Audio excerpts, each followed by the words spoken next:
పరమైనటువంటి రివ్యూలు కానీ అధికారులతో సమావేశాలు కానీ పూర్తి చేసుకుని మొదటిసారిగా జిల్లాతో విశ్వాసంతో కేంద్ర భారీ పరిశ్రమలు అలాగే వేదిక మీద ఉన్నటువంటి పెద్దలందరికీ నర్సాపురం పార్లమెంటు సభ్యులుగా ఎన్నికైనటువంటి శ్రీనివాస్ వర్మ గారికి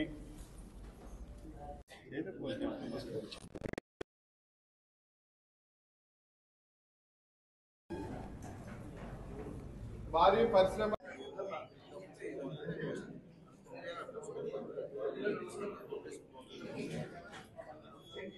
దర్శులుగా ఉన్నటువంటి పెద్దలు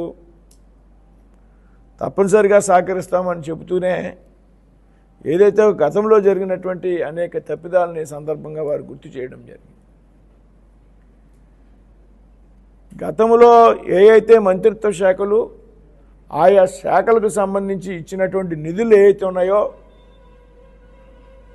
దాని తాలూకు ఆరా తెలియడం లేదు, ఆచూకీ తెలియడం లేదు. అంటే గత ప్రభుత్వం ఏ స్థాయిలో కేంద్ర ప్రభుత్వం నిధులను దుర్వినియోగం చేసిందని చెప్పడానికి నేను ఈ విషయం చెప్తా ఉన్నా.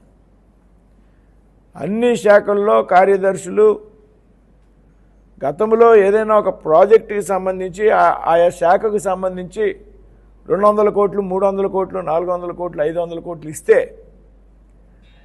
అసలు ఆ డబ్బు పని పూర్తవకపోగా పని మొదలెట్టకపోగా ఆ డబ్బు దాని తాలూకు ఖాతాల్లో లేకుండా మళ్లింపు జరిగింది. ఆ డబ్బు ఏమైందో మాకు అర్థం కావడం లేదనేటువంటి విషయాన్ని అధికారులు చెప్పినప్పుడు ఆశ్చర్యం వేసింది. అంటే గతంలో ఉన్నటువంటి వైసీపీ ప్రభుత్వం ఎంత పెద్ద ఎత్తున నిధులు మళ్లింపుకి చేసింది అనేటువంటి విషయాన్ని మనం అర్థం చేసుకోవాలి. ఆ డబ్బులు ఏమైనాయో తెలీదు, దేనికి ఖర్చు పెట్టారో తెలీదు, దానికి యూటిలిటీ సర్టిఫికెట్ లేదు. కేంద్ర ప్రభుత్వంలో నిబంధనల ప్రకారం ఏదైనా కొంత డబ్బు రాష్ట్రానికి వస్తే పలానా ప్రాజెక్టు కోసం పథకం కోసం అవి ఖర్చు పెట్టాక దాని తాలూకు యూటిలిటీ యూసీ సర్టిఫికెట్ అంటాం, యూటిలిటీ సర్టిఫికెట్ ఇస్తే దాని తాలూకు రిమైనింగ్ బ్యాలెన్స్ అమౌంట్స్ 2వ దఫా 3వ దఫా ఇచ్చేటువంటి సిస్టమ్ ఉంటుంది కేంద్రం. ఏమీ లేకుండా గతంలో రాష్ట్ర ప్రభుత్వం వ్యవహరించింది అనేటువంటి విషయాన్ని అధికారులు స్పష్టం చేశారు. అయినప్పటికీ కూడా కేంద్ర మంత్రులు చాలా పాజిటివ్గా స్పందించి అధికారులతో కూడా మాట్లాడి దాని మీద మనం ఏమైనటువంటి విషయం మీద మనం ఎంక్వైరీ చేద్దాం. కానీ దాని కారణంగా ఆంధ్ర రాష్ట్రానికి మనం మంజూరు చేసేటువంటి ప్రాజెక్టుల్లో ఆలస్యం చేయవద్దు అనేటువంటి విషయాన్ని అక్కడ ఉన్నటువంటి కేంద్ర మంత్రులు అధికారులకు చాలా స్పష్టంగా చెప్పడం లేదు. రూల్ పొజిషన్ పాటిస్తూనే ఆంధ్ర రాష్ట్రానికి ఏ విధమైన సహకారం కావాల్సిన మనం చేద్దాం అనేటువంటి విషయాన్ని చాలా స్పష్టంగా చెప్పడం లేదు. చాలామంది మంత్రులు 9 మంత్రులు కీలకమైనటువంటి మంత్రులు రాష్ట్ర కేబినెట్ రాష్ట్ర అభివృద్ధితో పూర్తిగా ప్రాధాన్యం ఉన్నటువంటి శాఖలు అవి. కాబట్టి ఇవాళ కూటమి ప్రభుత్వం రాష్ట్రంలో కేంద్రంలో అధికారంలో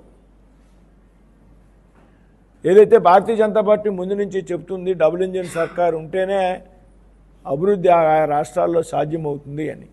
ఇవాళ ఎన్డీఏ కూటమి ఢిల్లీలో అధికారంలో ఉంది, అదే ఎన్డీఏ కూటమికి చెందినటువంటి ప్రభుత్వం రాష్ట్రంలో అధికారంలో ఉంది. కాబట్టి త్వరితగతిన ఈ రాష్ట్రంలో అభివృద్ధి కార్యక్రమాలు 5 సంవత్సరాల వరకు కూడా కాకుండా 4 సంవత్సరాలనే పూర్తి చేసి మళ్ళీ ఎన్నికలకు అయ్యేటప్పటికి ఈ కార్యక్రమాలన్నీ పూర్తి చేయాలనేటువంటి ఒక తపన ఆలోచనతో ముఖ్యమంత్రి చంద్రబాబు నాయుడు గారు ఉన్నారు.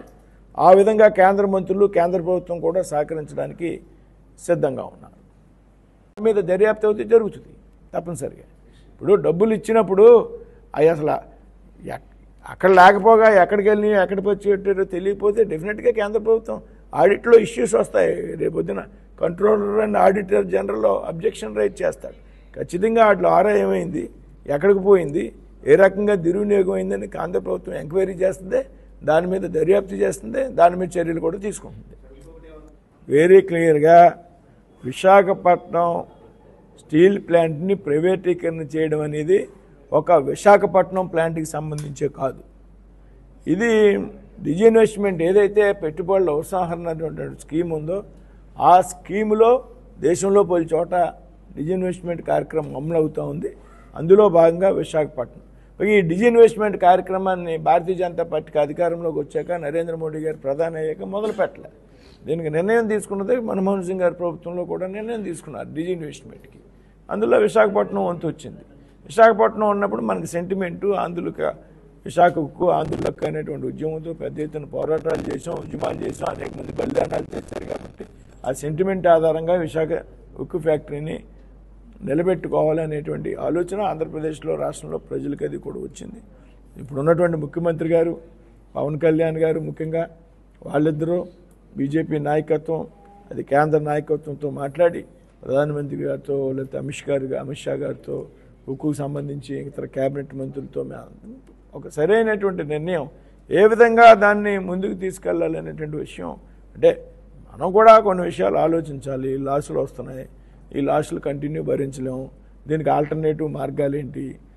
విశాఖ స్టీల్ ప్లాంటు మన హక్కు అనుకుంటున్నాం కాబట్టి, అలాగే అక్కడ ఉద్యోగుల యొక్క భద్రతకు సంబంధించి వాళ్ళ యొక్క అది కూడా ఆలోచిస్తున్నాం కాబట్టి దీనికి వయా మీడియాగా ఏం చేయాలి ముందు అనేటువంటిది ప్రధానమంత్రి స్థాయిలో ఉన్నటువంటి నిర్ణయం.